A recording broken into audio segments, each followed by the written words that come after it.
Habits run on cues. A habit is not only an action, it is a loop triggered by context. Think of opening the fridge every time you enter the kitchen after work. Change the cue, not only the intention. A real-life version is opening the fridge every time you enter the kitchen after work. The brain repeats behavior that gives relief, pleasure, or completion.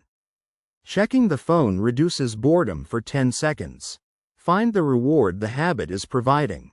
The aim is not flawless control, it is noticing the pattern before it runs the day. A habit survives because cue, routine, and reward become linked through repetition until the behavior feels almost automatic. Repeated actions move into autopilot so the brain can do less work, gives the topic a real-world shape. Notice this. Driving home and barely remembering every turn. The main lever is stress revives old habits. Under pressure, the brain returns to familiar coping paths. Notice this. A person eats late-night snacks after a difficult meeting. Prepare replacement habits for stressful windows. Visible cues pull behavior faster than abstract goals.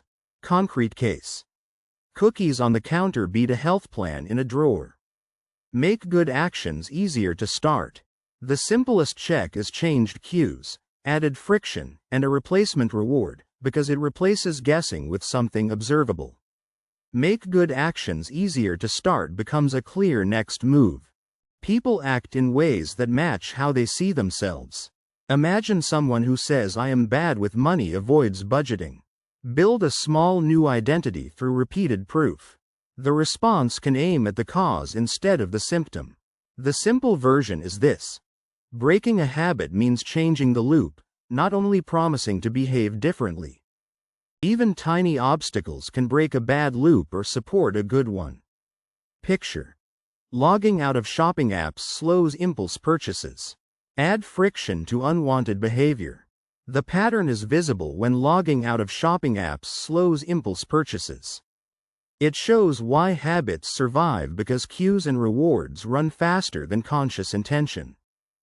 The issue begins with replacement beats deletion. Removing a habit leaves a gap the brain wants to fill. Imagine quitting evening scrolling works better with a walk or book ready. Give the cue a new response. Catching the pattern early creates more choice. Emotional rewards are hidden. Some habits soothe loneliness, anger, or boredom. Daily version. Snacking may be comfort, not hunger. Solve the feeling behind the action. The example is a phone beside the bed restarting the same nightly scroll, and the response is changed cues, added friction, and a replacement reward. Catching the pattern early creates more choice. Notice this. Missing one workout becomes skipping 2 weeks. Treat slips as data, not identity. The costly part arrives when missing one workout becomes skipping 2 weeks. Friends, family, and routines can keep old behavior alive.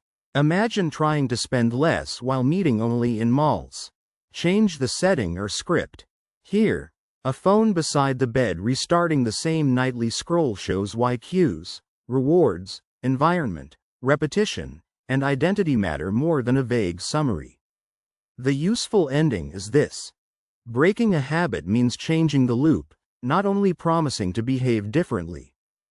Tracking makes patterns visible. A simple record reveals cue, time, emotion, and reward. Measure without shaming yourself. Breaking a habit usually requires changing the cue or reward, not relying on willpower at the weakest moment.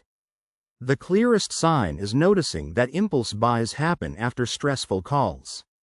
The clearest clue may be kitchen cues, not the dramatic result that appears later. Tiny repeatable actions beat dramatic promises. Daily version.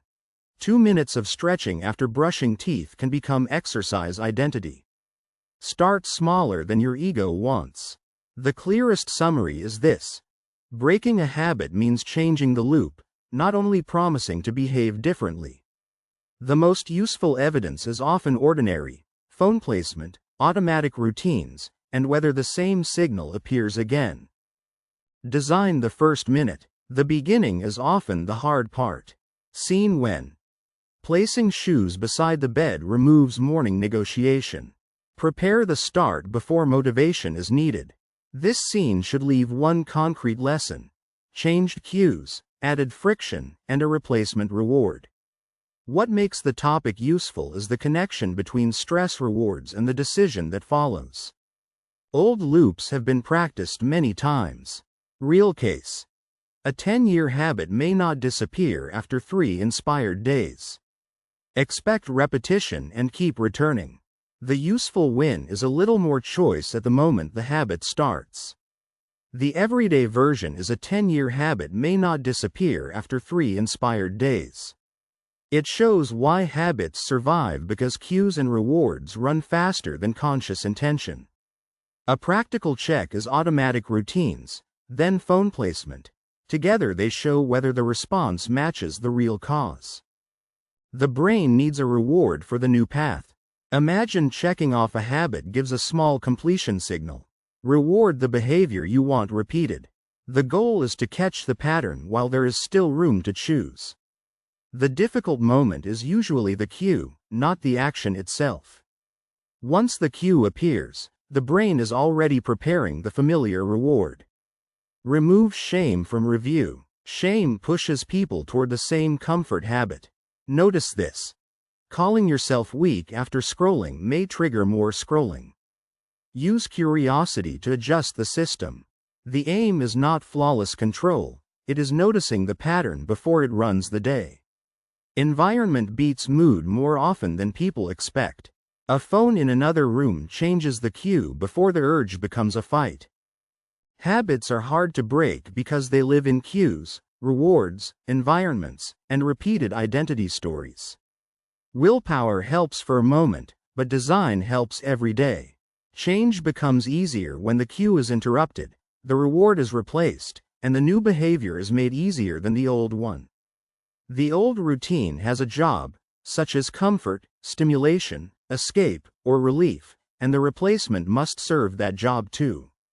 A habit weakens when the cue is disrupted and the replacement action is easier to repeat than the old behavior. A habit survives because the cue, routine, and reward have practiced together many times before willpower enters the room. Someone trying to stop late-night scrolling may need the phone outside the bedroom, not another promise to be disciplined at midnight. A habit is hard to break because it is not just an action.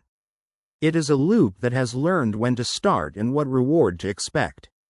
A real-life version is a phone beside the bed restarting the same nightly scroll. Breaking a habit becomes easier when the loop is redesigned instead of attacked.